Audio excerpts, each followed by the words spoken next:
एका पॅनमध्ये धणे, मेथीदाणे, बडीशेप सोबतच उडीद डाळ खरपूस अशी 1 मिनिटभर भाजून घ्यायची।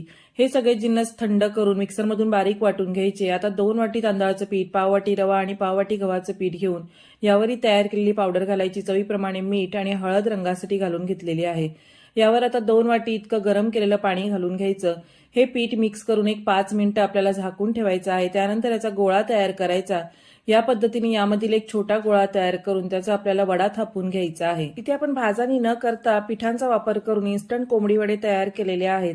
त्यासोबतच 7 प्रकारे वडे कसे थापून घ्यायचे आणि अस्सल मालवणी पद्धतीने भाजणी तयार करून वडे कसे तयार करायचे याचा व्हिडिओ देखील आपल्या चॅनलवर अपलोड झालेला आहे। त्याची लिंक तुम्ही स्क्रीनवर पाहू शकता किंवा आपल्या चॅनलवर जाऊन मालवणी पद्धतीची भाजणी आणि वडे कसे तयार करायचे याचा व्हिडिओ देखील अगदी सविस्तर पाहू शकता। अशा प्रकारे आपल्या इथे खमंग कुसकुशीत मालवणी वडे अगदी झटपट आणि इन्स्टंट तयार झालेले आहेत।